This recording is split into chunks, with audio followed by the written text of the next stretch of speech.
कि सिर्फ 8 ही सीट कांग्रेस के हाथ में आई है। लेकिन जैसे विधानसभा चुनाव में कांग्रेस को मुंह छुपाने की जगह नहीं थी, लेकिन एक बार फिर से कांग्रेस महाराष्ट्र में उभरती हुई दिख रही है।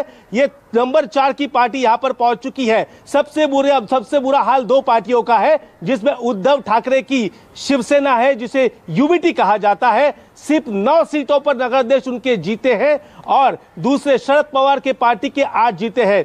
देखिए, कांग्रेस पार्टी का इसलिए यहां पर मैं बात करना चाहता हूं कि कांग्रेस पार्टी के ना तो सत्ता में है, ना तो दूसरे कोई संसाधन है, ना कोई बड़ा नेता प्रचार के लिए आया। सिर्फ हर्षवर्धन सबका प्रदेश अध्यक्ष थे, वो वहां पर चुनाव मैदान में उतरे और 25 सीट यहां पर कांग्रेस पार्टी ने अकेले विदर्भ में जीती है। महाराष्ट्र में 33 सीटें जीती है। दूसरी तरफ एकनाथ शिंदे की बात इसलिए कर रहे हैं कि एकनाथ शिंदे ने सीधा भारतीय जनता पार्टी से लोहा लिया, भारतीय जनता पार्टी के सामने अपने उम्मीदवार चुनावी मैदान में उतारे। जिस तरीके से देवेंद्र फडणवीस ने प्रचार किया, उसी ताबड़तोड़ तरीके से प्रचार किया एकनाथ शिंदे की शिवसेना ने, और एकनाथ शिंदे ने हर जगह जाकर दिन में 7-7, 8-8 सभाएं उन्होंने ली, और उसका रिजल्ट पेपर पर यहां पर आ चुका है। यहां पर एकनाथ शिंदे की शिवसेना ने 61 नगर अध्यक्ष भारतीय जनता पार्टी की कह सकते हैं कि एक बोलती बंद कर दी है। यह हम कह सकते हैं जरूर। अब भारतीय जनता पार्टी को साफ पता चलेगा कि आने वाले 15 तारीख को जो महाराष्ट्र में महानगर पालिका के चुनाव होने हैं, 29 महानगर पालिका में, उसमें एकनाथ शिंदे से हाथ मिलाना जरूरी पड़ेगा, क्योंकि कांग्रेस पार्टी यहां पर उभर रही है और दूसरे अन्य स्थानीय गठबंधन भी वहां उभरते हुए दिख रहे हैं। तो एक तरीके से कहे कि यह चुनाव चर्चा में इसलिए है कि एकनाथ शिंदे का अच्छा परफॉर्मेंस और कांग्रेस पार्टी ने जबरदस्त कमबैक करते हुए महाराष्ट्र में 33 नगर अध्यक्ष की सीटें यहां पर जीती है। जी विनोद, हमारे साथ जुड़ने के लिए आपका बहुत बहुत शुक्रिया। इसी बीच एक और ब्रेकिंग न्यूज बता दें, लखनऊ में उत्तर प्रदेश बीजेपी की संगठन की बैठक हुई। बैठक में यूपी बीजेपी अध्यक्ष पंकज चौधरी भी मौजूद रहे। लखनऊ में बीजेपी की बैठक में एसआईआर पर चर्चा हुई। सीएम योगी आदित्यनाथ और दोनों डिप्टी सीएम भी इस बैठक में मौजूद रहे। बैठक में पंचायत चुनाव को लेकर भी चर्चा हुई। तो देखिए, आने वाले पंचायत चुनाव को लेकर भी इस बैठक में रणनीति बनाई गई और खास तौर पर एसआईआर को लेकर चर्चा हुई है। इस बैठक में मानस श्रीवास्तव हमारे साथ लाइव जुड़ चुके हैं। मानस, सबसे बड़ी बात है एसआईआर को लेकर हम लोग देख ही रहे हैं उत्तर प्रदेश में किस तरह से सियासत हो रही है। अखिलेश यादव लगातार हमलावर हैं, तो इस बैठक में एसआईआर को लेकर खास चर्चा हुई। आने वाले पंचायत चुनाव को लेकर भी रणनीति बनाई गई है। एसआईआर को लेकर क्या कुछ रणनीति हुई है इस बैठक में?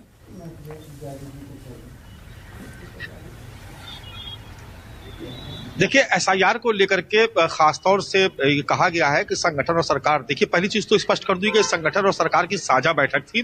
मुख्यमंत्री योगी आदित्यनाथ के साथ जो दोनों डिप्टी सीएम थे, मंत्रिमंडल के तमाम सदस्य थे, सांसद मौजूद रहे, विधायक मौजूद रहे, जिलों के प्रभारी मौजूद रहे और सभी जिलों के जिला अध्यक्ष। ये संगठन और सरकार की समन्वय बैठक थी, जिसमें तमाम मुद्दों पर चर्चा होनी थी और उसमें एक मुद्दा एसआईआर भी था। चूंकि मुख्यमंत्री की तरफ से कहा गया कि अभी एसआईआर में अभी 4 दिन और बचे हुए हैं, यानी 4-5 दिन का भी मौका है, तो इस मौके का फायदा उठाया जाए और ये देखा जाए कि जो बीजेपी के मतदाता है उनका नाम सूची में जुड़ने से रह ना जाए। अगर किन्हीं कारणों से उनका फॉर्म नहीं जमा हो पाया या कोई तकनीकी समस्या है, तो भारतीय जनता पार्टी, संगठन और सरकार के लोग सहयोग करें और बड़ी संख्या में मतदाताओं के नाम जुड़वाए जाए। इसको लेकर के भी काफी देर तक मंथन हुआ और ये कहा गया कि सरकार की तरफ से भी इसमें पूरा सहयोग किया जाएगा और संगठन में बूथ लेवल के कार्यकर्ताओं को ये कहा गया है, निर्देश दिए गए जिला अध्यक्षों के माध्यम से कि वो इस काम को पूरा कराएं। ये पहली बात थी।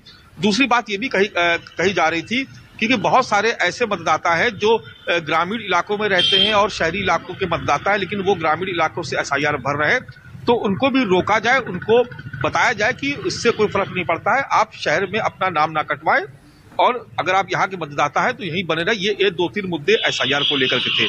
अब इसके साथ ही चूंकि पंचायत चुनाव भी 4 महीने बाद होने हैं, किसी वक्त उसका भी 3 महीने बाद मार्च या अप्रैल में उसका ऐलान हो जाएगा, एक नोटिफिकेशन जारी हो जाएगा, तो वो भी एक बड़ी चुनौती है भारतीय जनता पार्टी के सामने, क्योंकि ग्रामीण इलाकों के चुनाव होते हैं और ग्रामीण इलाकों में भारतीय जनता पार्टी लगातार अपने जनाधार को बढ़ा रही है। इसका इम्पैक्ट हमने देखा भी 2021 के पंचायत चुनाव हुए थे, दूसरे नंबर की पार्टी बनकर के उभरी थी, करीब 800 सीटें समाजवादी पार्टी के समर्थित उम्मीदवार जीत करके आए थे, तो 600 सीटें जो आश्चर्यजनक था। इससे पहले बीजेपी की परफॉर्मेंस ग्रामीण इलाकों में उतनी बेहतर नहीं हुआ करती थी, लेकिन 600 सीटें जीत करके आई। तो इसलिए ये कहा जा रहा है कि इस बार मुकाबला और कड़ा होगा, क्योंकि पंचायत चुनाव को एक तरीके से माना जाता है कि ये विधानसभा चुनाव से पहले का एक सेमीफाइनल हो जाता है, एक अंदाजा मिल जाता है कि ग्रामीण इलाकों में या मतदाताओं में कितनी पैठ कितनी पकड़ है। हालांकि ये कोई मापदंड नहीं होता, क्योंकि मुद्दे बदल जाते हैं। बहुत सारे प्रत्याशी पंचायत चुनाव में अपनी निजी परफॉर्मेंस पर भी जीत करके आते हैं। कई बार लोग रिपीट भी हुए, कई टर्म रिपीट हुए हैं, लेकिन फिर भी पंचायत चुनाव को लेकर के भी भारतीय जनता पार्टी का फोकस है। और आने वाले वक्त में विधानसभा चुनाव की रणनीति पे कैसे काम होगा, करीब करीब 400 दिन का वक्त अभी बचा हुआ है विधानसभा चुनाव में, तो इस 400 दिन को कैसे यूटिलाइज किया जाए, कैसे उसका उपयोग किया जाए, समन्वय स्थापित करते हुए सरकार और संगठन साथ साथ मिलकर के कैसे काम करे, इस रोड मैप पर भी चर्चा हुई। तो आज की बैठक काफी महत्वपूर्ण थी भारतीय जनता पार्टी के सांगठनिक ढांचे को देखते हुए।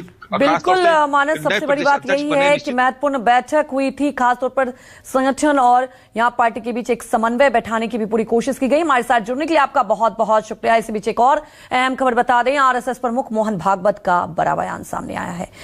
बीजेपी से नहीं संघ को काम से जाने, ये बड़ा बयान आया है कि काम से जाने ना कि बीजेपी से। संघ को बीजेपी के नजरिए से देखना बड़ी गलती है, आरएसएस की तुलना की कोशिश बड़ी गलतफहमी। तो ये बयान अपने आप में बहुत कुछ बयां भी कर रहा है। कहा जा सकता है कि आरएसएस की तुलना की कोशिश बड़ी गलतफहमी, ये कहा। और उन्होंने ये भी कहा कि अगर आरएसएस को समझना है तो उसको पहले करीब से आपको समझना होगा, तभी आप आरएसएस को समझ सकते हैं। क्या कुछ कहा है, आइए सुनते हैं। कि संघ के जैसा दूसरा संगठन नहीं, और इसलिए संघ को जानना है तो तुलना करते हैं तो गलतफहमी होती है। हम लोग संचालन करते हैं गणवेश में, उसको देखकर अगर आप सोचने लगे कि एक पैरामिलिट्री ऑर्गेनाइजेशन है तो वो गलत हो जाएगा।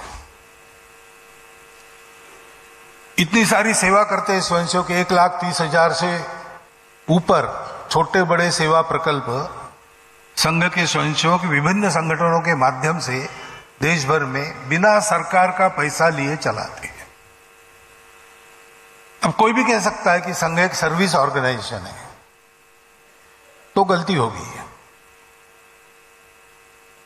संघ के स्वयंसेवक आज विभिन्न संगठनों में काम कर रहे हैं, तो कुछ लोग पॉलिटिक्स में भी है और सत्ता में भी है।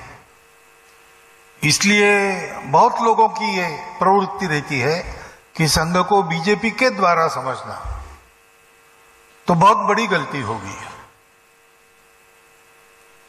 संघ को समझना है तो संघ को ही देखना पड़ता है, और देख के समझ में न आने वाला संघ है, वो अनुभव करना पड़ता है। क्योंकि आखिर देखने वाला भी अपनी अपनी दृष्टि से देखता है।